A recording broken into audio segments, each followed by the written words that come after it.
بسم اللہ الرحمن الرحیم۔ السلام علیکم ورحمۃ اللہ وبرکاتہ۔ ناظرین گرامی، کرسمس ایک ایسا تہوار ہے جسے عیسائی مذہب کے لوگ ہر سال 25 دسمبر کو مناتے ہیں۔ اس مذہب کے ماننے والوں کا کہنا ہے کہ یہ دن حضرت عیسیٰ علیہ السلام کی پیدائش کا ہے اور اسی مناسبت سے اس کو منایا جاتا ہے۔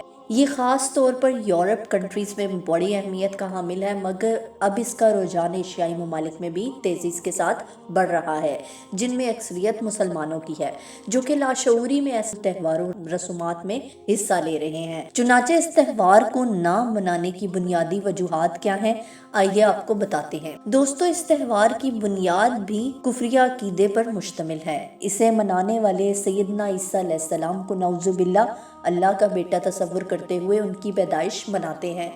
چنانچہ اللہ تعالیٰ فرماتا ہے کہ قریب ہے کہ اس بات کی وجہ سے آسمان پھٹ جائیں اور زمین شق ہو جائے اور پہاڑ ریزہ ریزہ ہو جائیں کہ انہوں نے رحمان کے لیے بیٹا ہونے کا دعویٰ کیا۔ سورہ مریم۔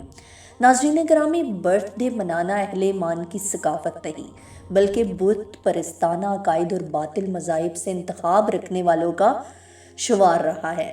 اس تہوار کو منانا مشرکوں اور کفار کی مشاورت اختیار کرنا ہے اور فرمان رسول اللہ صلی اللہ علیہ وآلہ وسلم ہے کہ جس نے بھی کسی قوم کی مشابہت اختیار کی وہ انہی میں سے ہے۔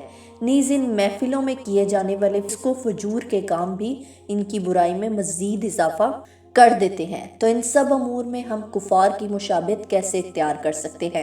ناظرین، حتیٰ کہ کرسمس کا تہوار سیدنا عیسیٰ علیہ السلام کی شریعت کی روح سے بھی جائز نہیں ہے، نہ ہی اس کا حکم بائبل میں کسی بھی مقام پر دیا گیا ہے اور نہ ہی ان کے حواریوں نے اسے منایا ہے۔ ناظرین، بطور مسلمان ہمارے پاس اللہ کا یقینی ابدی اور ناقابل تحریف کلام قرآن مجید موجود ہے، جس میں انبیاء علیہ السلام کے لیے کسی بھی دن کو مقرر کر کے منانے کا کوئی حکم موجود نہیں۔ دوستو، سب سے بڑھ کر ہم مسلمان ہیں، اور مسلمان وہ ہوتا ہے جو خوشی، غم اور ہر کیفیت میں اپنے پیارے نبی حضرت محمد صلی اللہ علیہ وآلہ وسلم کا مطیع و فرما بردار ہوتا ہے۔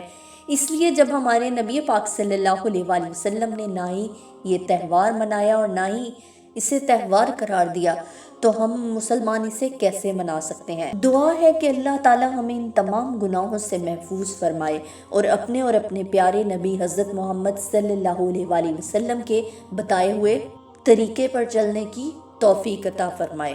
آمین یا رب العالمین۔